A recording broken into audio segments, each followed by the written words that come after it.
Viewers నమస్తే అండి. Welcome to Vahini recipes. ఈరోజు రెసిపీ వచ్చేసి కారప్పూస ఎలా తయారు చేసుకోవాలో ఇప్పుడు మనం తెలుసుకుందాం.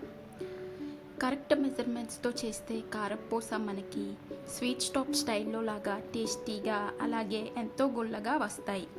సో ఇప్పుడు దీని ప్రాసెస్ ఎలా తయారు చేసుకోవాలో ఇప్పుడు మనం తెలుసుకుందాం. ముందుగా ఒక మిక్సింగ్ బౌల్ తీసుకుని దాంట్లో జల్లించి పెట్టుకున్న ఒక 2 కప్పుల శనగపిండిని తీసుకోండి.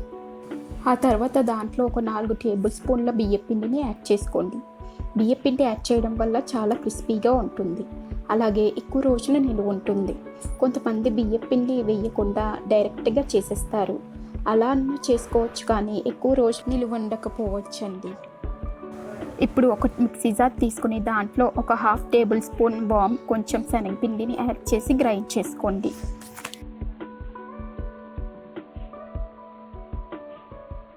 ఇలా గ్రైండ్ చేసుకున్న మిశ్రమాన్ని మిక్సింగ్ బౌల్లోకి యాడ్ చేసుకోవాలి.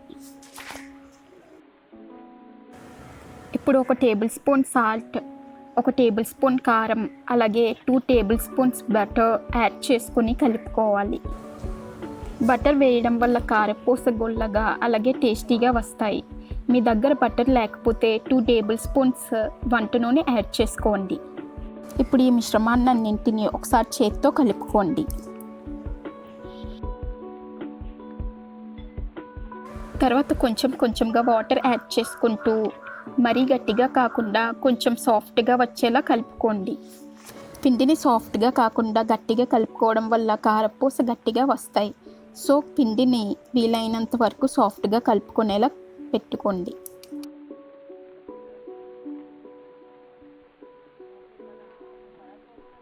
సో వీడియో క్లిప్లో చూపించినట్టుగా పిండి మిశ్రమాన్ని ఈ కన్సిస్టెన్సీలో కలిపి పెట్టుకోవాలి. ఇప్పుడు కారపూస చేసుకోవడానికి చిన్న హోల్స్ ఉన్న ప్లేట్ని తీసుకొని జంతికల గొట్టంలో పెట్టేసి దాంట్లో కొంచెం ఆయిల్ అప్లై చేసుకోండి. తర్వాత కొంచెం పిండి ముద్దని తీసుకొని జంతికల గొట్టంలో నింపి పెట్టుకోండి.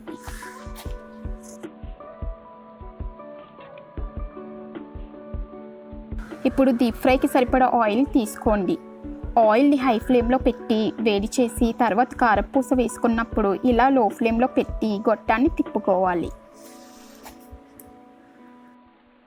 ఇలాగ కారపూస షేప్లో తిప్పుకున్న తర్వాత ఆయిల్ని మీడియం ఫ్లేమ్లో పెట్టుకుని వేడి చేసుకోవాలి.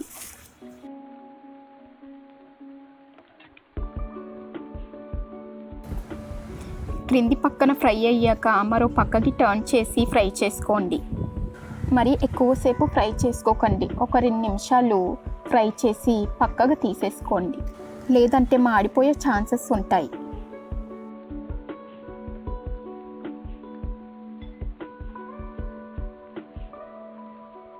సో ఫ్రై అయ్యాక ఆయిల్ నుంచి తీసుకొని ప్లేట్లోకి ట్రాన్స్ఫర్ చేసుకోండి.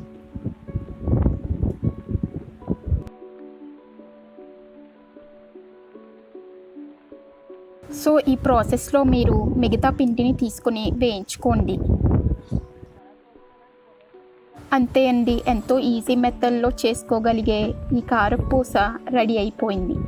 దీన్ని మీరు ఎయిర్ టైట్ కంటైనర్లో స్టోర్ చేసుకుంటే ఎక్కువ రోజులు నిల్వ ఉంటుంది.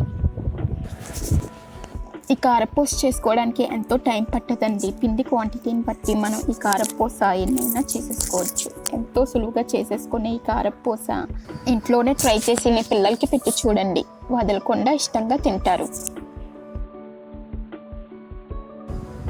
Thanks for watching. For more recipes, please do like, share and subscribe my channel. Thank you so much.